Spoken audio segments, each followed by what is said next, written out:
Hallo, schön, dass ihr mit dabei seid. Ich bin Ann-Christine und begrüße euch ganz herzlich zu einem neuen Schnittmuster- und Nähprojekt. Auch wenn der Sommer schon ein bisschen in den letzten Zügen liegt, habe ich mir überlegt, dass so ein sommerliches, frisches, luftiges Top auf jeden Fall noch geht. Zum einen ist es sehr, sehr schnell genäht, das heißt, ihr habt am nächsten Tag schon Tragefreude. Und sind wir mal ehrlich, ein paar schöne Tage haben wir noch vor uns, hoffe ich auf jeden Fall. Der nächste Sommer kommt auf jeden Fall. Mit einer Strickjacke getragen geht es auch noch weit in den Herbst und Frühling hinein. Und sind wir mal ganz ehrlich, hin und wieder fahren wir auch mal in den Urlaub. Und da ist es womöglich etwas wärmer als bei uns hier. Ich habe mich bei diesem Top an einem Neckholder orientiert, habe aber den Stoff am Hals weggelassen. Das heißt, ich habe nicht dieses Band, was um den Hals geht, denn das können viele nicht gut haben. Ich gehöre übrigens dazu, sondern habe den Ausschnitt nach unten verlegt, so dass dieses Top liegt wie ein reguläres Shirt, nur dass es keine Ärmel hat und auch die Schulter komplett frei ist, bis auf den Kragen natürlich. Ich würde dann tatsächlich da vorschlagen, dass ihr einen schönen, weichfallenden, luftigen Stoff nehmt, wie schon gesagt, eine Viskose oder ein Leinstoff oder eben eine Popeline. Die ist zwar auch ein bisschen fester im Griff, aber das Shirt kann das gut vertragen. So, nun wollen wir uns nicht länger aufhalten. Lasst uns in die Konstruktion gehen. Danach zeige ich euch, wie das Ganze genäht wird. Und es gibt ein paar Tragefotos und dann sehen wir uns zu einem abschließenden Fazit wieder. Ich wünsche euch viel Spaß beim Zuschauen. Mein Grundschnitt-Vorderteil habe ich bereits mit allen Markierungen und Abnähern auf extra Papier übertragen. Die Abnäher habe ich bis zum Brustpunkt eingezeichnet. Als nächstes zeichne ich die Veränderungen an. Den Halsausschnitt vertiefe ich um 1 cm und verbreite ihn um 0,5 cm. Die neue Kurve anzeichnen. Der Halsring, ich nenne das jetzt mal so, wird 4 cm breit. Dieses Maß trage ich vom Halsausschnitt ab und zeichne ihn auch gleich an.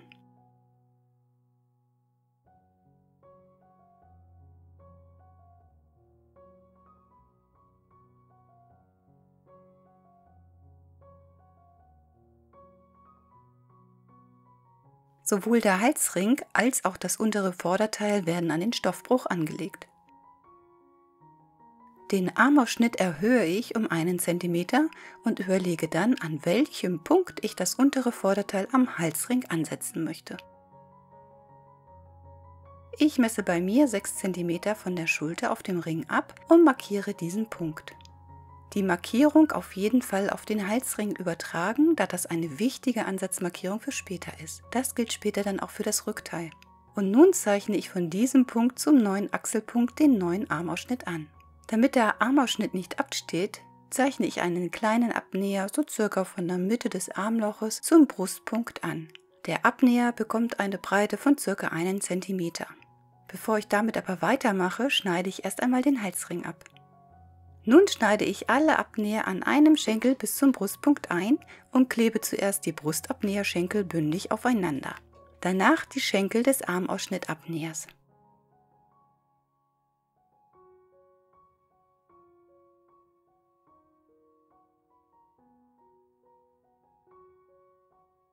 Dadurch hat sich der Taillenabnäher geöffnet. Die Weite des Taillenabnähers bzw. einen Teil davon will ich für eine Raffung in den Halsausschnitt verlegen. Ich zeichne 3 Linien zum Brustabnäher bzw. zum Brustpunkt und lasse mit der letzten Linie 5 cm Platz zum Armloch. Alle 3 Linien einschneiden und den Taillenabnäher für die Mehrweite, die durch das Schließen der anderen beiden Abnäher entstanden ist, schließen. Ich hätte ihn auch gleich wie er war lassen können und die beiden Abnäher in den Halsausschnitt verlegen können. Wie heißt es so schön, viele Wege und in meinem Falle Umwege führen nach Rom. Papier unter den Halsausschnitt legen und die Weite, die so im Halsausschnitt entstanden ist, gleichmäßig auf alle Schnitte verteilen. Danach den Bereich bestimmen, der später gerafft werden soll. An der Taille gebe ich noch 2 cm Bequemlichkeitsweite dazu und korrigiere dann die Seitennaht. Durch den Abnäher im Armausschnitt ist ein kleiner Versatz entstanden. Die Kurve korrigiere ich auch.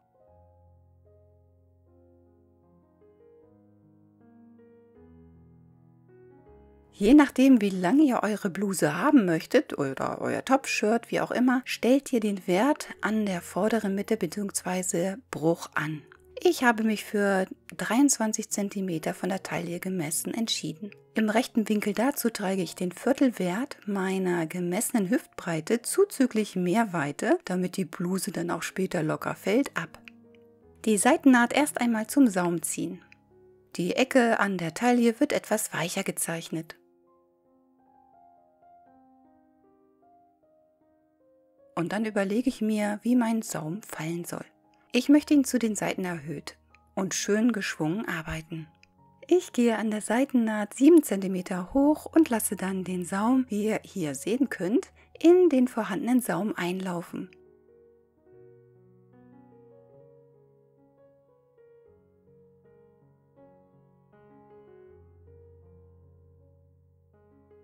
Danach falte ich, wie bei einem Abnäher, die 3 Mehrweiten aufeinander und radle sie mit einem Kopierrad ab. Auch wenn ich den Bereich raffen werde, möchte ich trotzdem dem Stoffverlauf so gut wie möglich folgen.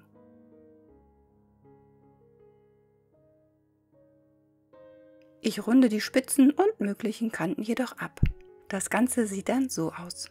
Nun rundherum die Nahtzugabe anstellen. Ich arbeite mit einem Zentimeter, ebenfalls am Saum.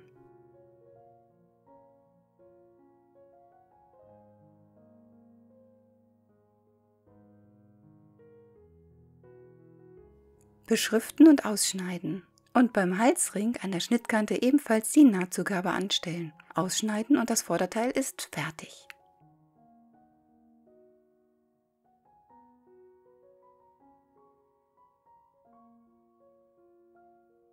Das Rückteil bzw. den Grundschnitt auf Extrapapier übertragen. Ich verzichte mal auf meinen Schulterabnäher und trage den Abnäherinhalt an der Schulter beim Armausschnitt ab. Die Kurve neu zeichnen.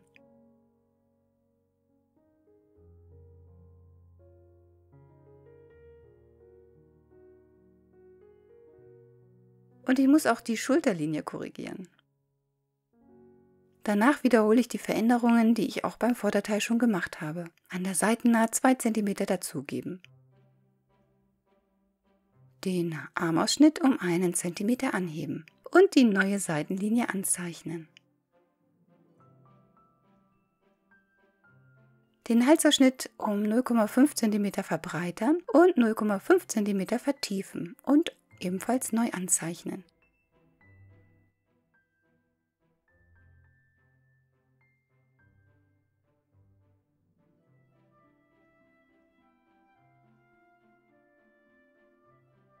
Von der neuen Halsausschnittlinie unsere 4 cm für den Halsring abtragen und anzeichnen.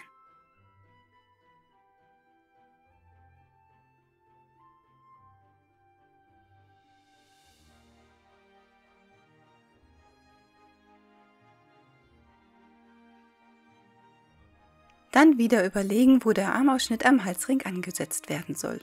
Ich habe mich für 4,5 cm von der Schulter aus gemessen entschieden. Das ist jetzt aber kein fester Wert. Stellt euch mal vor den Spiegel und probiert an einem Shirt, was ihr gerade tragt, einfach mal grob aus. Das habe ich auch so gemacht. Nun die neue Armausschnittlinie zeichnen. Wie ihr sehen könnt, habe ich den Taillenabnäher nicht eingezeichnet. Ich zeichne gleich aber von der Mitte im rechten Winkel zur Taille eine Linie, damit ich den kleinen Abnäher, den ich auch beim rückwärtigen Armausschnitt einarbeiten möchte, in einen neuen drehen kann.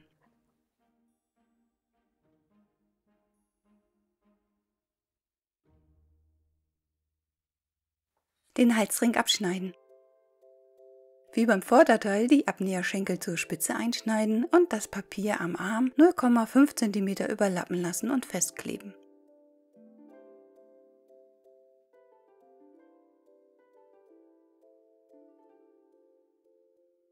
Die Kurve korrigieren und unter den sich geöffneten Taillenabnäher Papier kleben.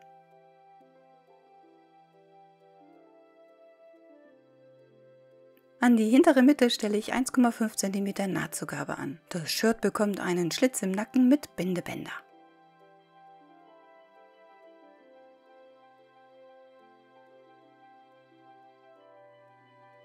Um die Seitennaht anzuzeichnen, benutze ich das Vorderteil als Schablone. Vorher aber die restliche Nahtzugabe, in dem Fall ja 1 cm, anzeichnen.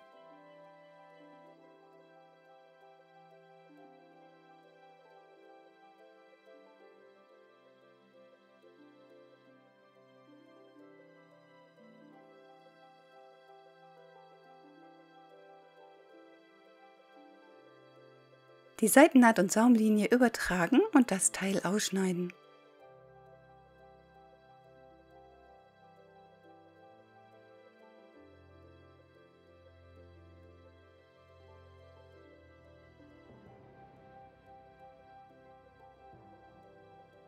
Und ebenfalls an den Halsring die Nahtzugabe anstellen. Nicht vergessen, bei der hinteren Mitte ebenfalls 1,5 cm anzuzeichnen. Und damit ist das Schnittmuster fertig und weiter geht es mit dem Nähen.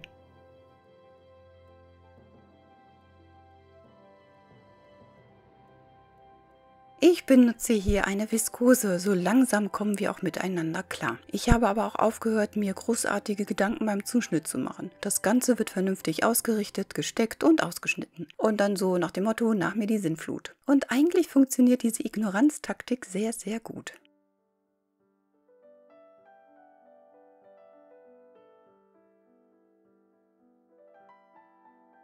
Einzig der Kragen wird mit einer leichten Einlage verstärkt. Ich habe dazu ein größeres Stück Stoff mit Einlage beklebt und schneide dann die Kragenteile zu.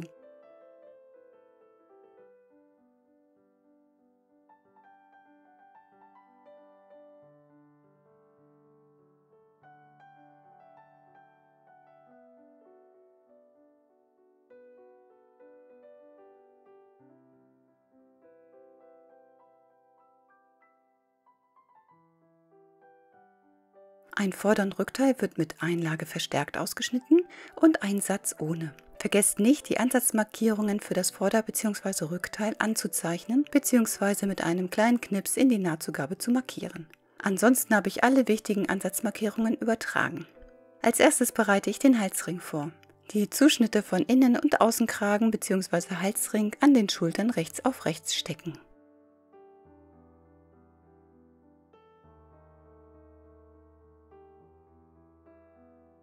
Absteppen. Danach stecke ich die Rückenteile an der hinteren Mitte rechts aufeinander. Vorher aber die Kanten mit der Overlock oder einem Zickzackstich versäubern. Ich lasse die hintere Mitte zum Halsausschnitt für ca. 7 cm unbenäht.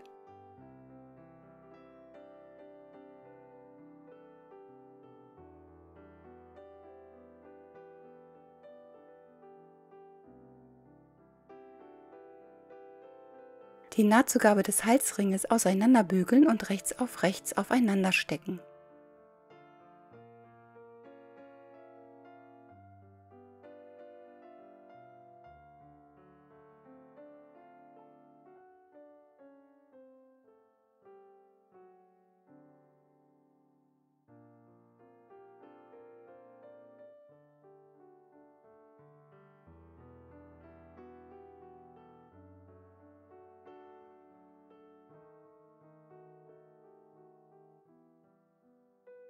Hier wird erst einmal nur die innere Halsrundung abgesteppt, nicht die äußere, besser gesagt noch nicht. Beim Rückteil bügele ich die Stoffkante beim Schlitz zweimal für 0,7 cm um. Ich bügele dabei etwas über die eigentliche Öffnung hinaus, damit ich die Öffnung später gut absteppen kann und alles schön sauber wird.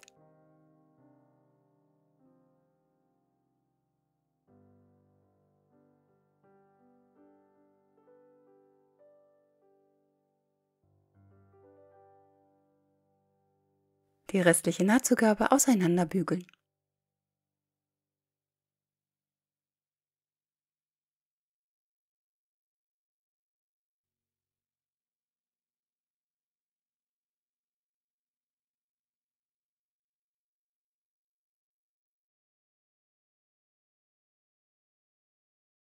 Und nun den Halsausschnitt in Wunschbreite absteppen.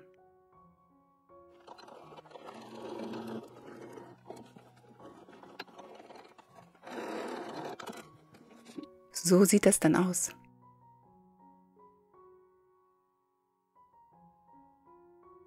Beim Halsring im Bereich der Rundung einige Male zur Naht einschneiden und die Naht auseinanderbügeln.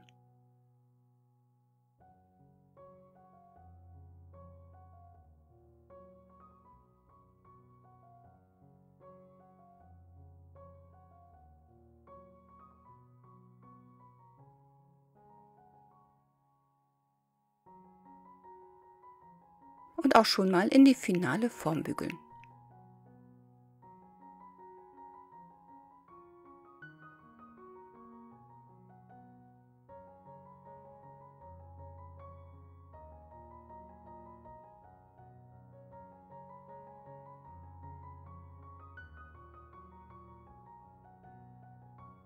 Bevor es hier weitergehen kann, müssen wir die Bindebänder nähen, das kommt aber noch ein bisschen später. Zuerst nähe ich beim Vorderteil beim Halsausschnitt 2 Raffnähte mit großer Stichlänge. Am Anfang und Ende genug Faden hängen lassen. Bei 1 cm Nahtzugabe nähe ich meine Raffnähte bei 0,5 cm von der Außenkante gemessen und 1,5 cm. Das ist meine Art, sie zu arbeiten. Nutzt die, mit der ihr am besten klarkommt. Den Bereich, in dem gerafft wird, haben wir während der Konstruktion festgelegt. Als nächstes die Seitennähte schließen. Vorder- und Rückteil rechts aufeinander stecken, absteppen und die Kanten zusammen mit der Overlock versäubern. Die Nähte erst glatt und dann zum Rückteil bügeln. Bei der Hüftrundung lege ich ein Schneiderkissen darunter.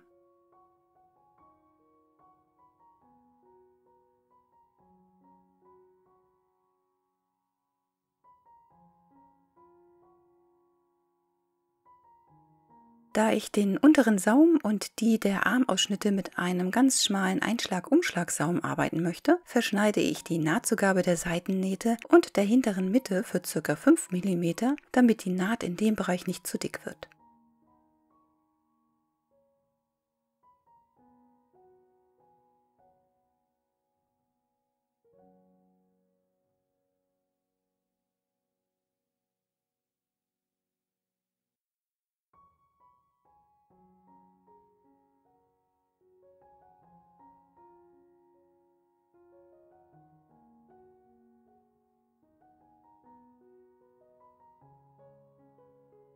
Das Säumen mache ich direkt an der Nähmaschine.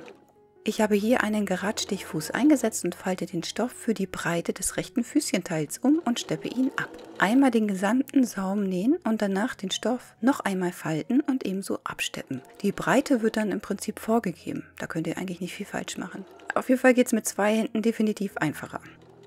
Genauso die Armausschnitte säumen. Hier unbedingt darauf achten, den Stoff nicht zu dehnen bzw. zu ziehen. In dem Bereich ist der Stoff schräg zum Fadenlauf geschnitten und leiert unheimlich schnell aus. Ist mir übrigens auch passiert. Also nicht ziehen, sondern ohne Zug den Stoff umklappen und absteppen.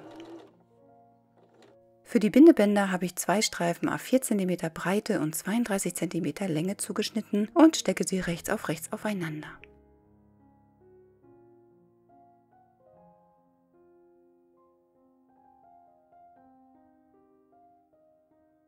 Dann eine kurze Kante und die lange Kante mit 1 cm Nahtzugabe absteppen. Die Nahtzugabe verschneiden und die Bänder auf rechts wenden.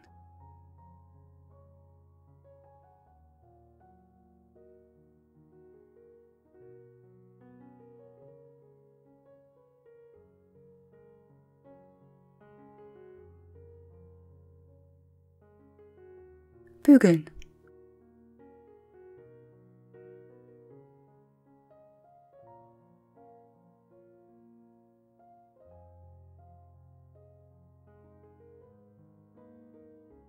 Den Halsring aufklappen und je ein Bindeband auf der rechten Seite mit der Außenkante an die Naht des Halsringes stecken. Dabei sollte die Naht des Bindebandes nach unten zeigen.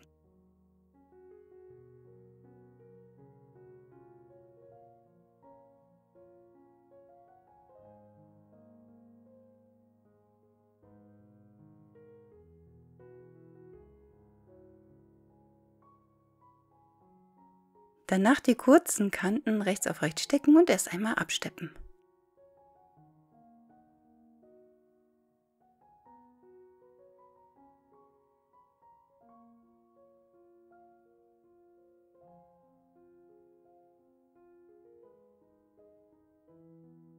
Die Nahtzugabe auch ein wenig verschneiden, wenden und von rechts bügeln.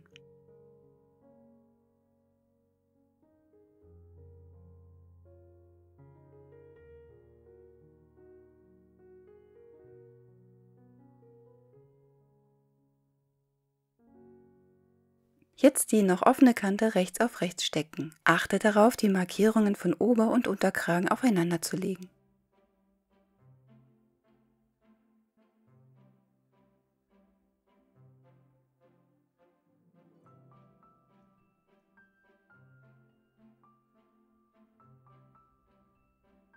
Genäht wird jetzt beidseitig, also einmal die eine Seite und einmal die andere Seite von Markierung zur Markierung, also im Grunde genommen so.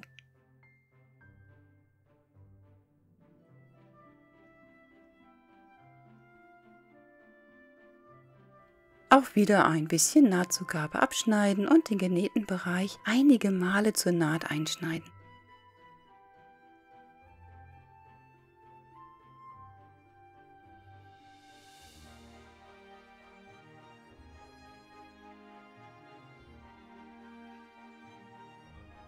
Ebenfalls müssen wir beim Außenkragen, das ist der Zuschnitt, der mit Einlage verstärkt wurde, im rechten Winkel zur Nahtzugabe zum letzten Stich der Naht einschneiden. Der Innenkragen jedoch wird nicht eingeschnitten. Die Nahtzugabe auseinanderbügeln und das Teil wenden.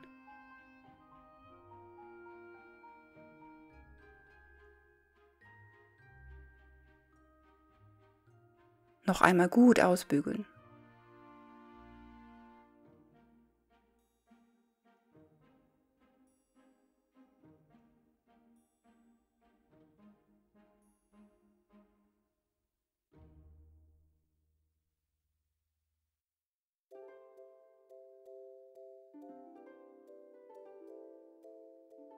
Und nun können wir den Außenkragen mit dem Vorder- bzw. Rückteil rechts auf rechts aufeinander stecken. Aufpassen, dass ihr nicht den Innenkragen aus Versehen mitsteckt. Von wo bis wo die Teile aneinander gesteckt werden müssen, ist klar daran erkennbar, dass beim Außenkragenring, Halsring, die Nahtzugabe raussteht. Ich fange mit dem Vorderteil an, weil wir hier ja noch einen Bereich raffen müssen. Bis zum Beginn der Raffungen glatt stecken und dann den Vorderteilstoff in Falten legen bzw. raffen, bis er die gleiche Länge hat wie der Halsring.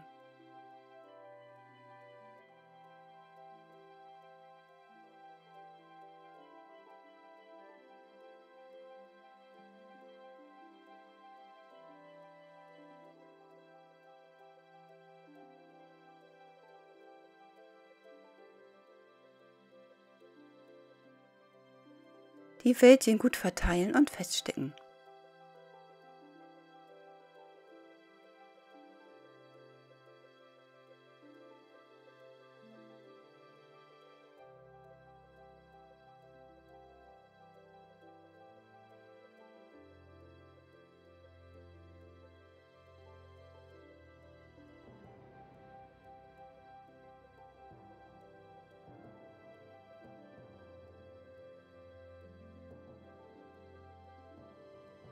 Gerne einmal das Bügeleisen draufhalten, dann lässt es sich einfacher nähen.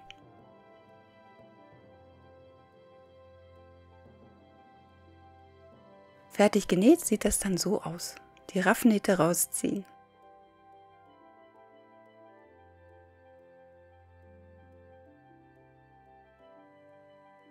Die Nahtzugabe wird in den Halsring gebügelt.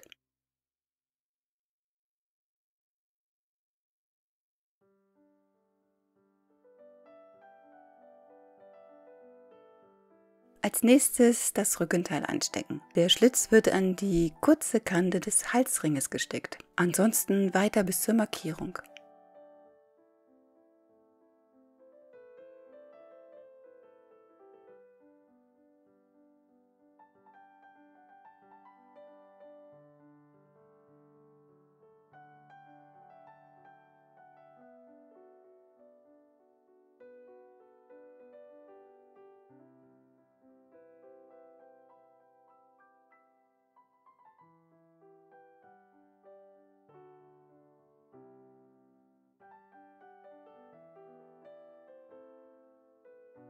Beide Seiten abstippen und die Nahtzugaben nach oben bügeln. Zum Schluss die Nahtzugabe des inneren Kragens nach innen schlagen, sodass sie die vorhandene Naht knapp verdeckt.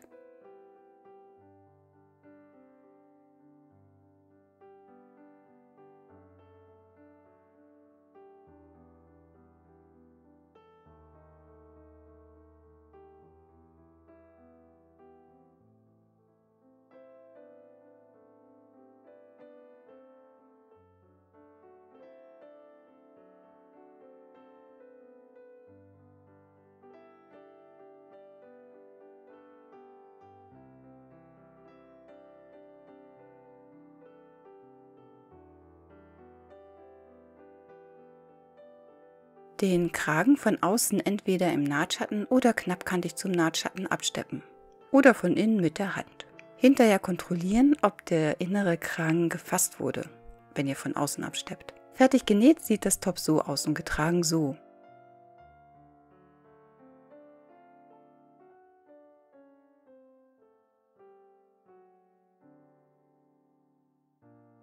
Und was meint ihr? Habe ich recht gehabt? Ist das ein schnelles Nähprojekt? Ich finde schon. Und es eignet sich auch ganz hervorragend für Reste, weil man wirklich nicht viel Stoff braucht. Ich weiß, dass das Design nicht für jeden geeignet ist. Manche möchten nicht, dass man den BH-Träger sieht. Deswegen würde sich darunter am besten ein trägerloser BH eignen oder eben ein Klebe-BH. Oder es gibt ja so ganz futuristische Teile, die ich weiß nicht wie halten, aber die halten. Oder wenn ihr Glück habt, dann braucht ihr gar kein BH. Ansonsten möchte ich gerne wissen, wie euch das Ganze gefällt, ob das ein Shirt für euch wäre, wie ihr es kombinieren würdet, wie ihr den Saum arbeiten würdet. Schreibt mir die Sachen gerne unter das Video in die Kommentare. Ich lese mir das wahnsinnig gerne durch. Und wenn ihr das Top nach diesem Video selber genäht habt und ihr möchtet mir das gerne zeigen, dann könnt ihr das auf Instagram zum Beispiel tun. Taggt mich einfach @anchristinsinsta, dann kann ich mir eure Designs mal anschauen. Das interessiert mich auch immer sehr.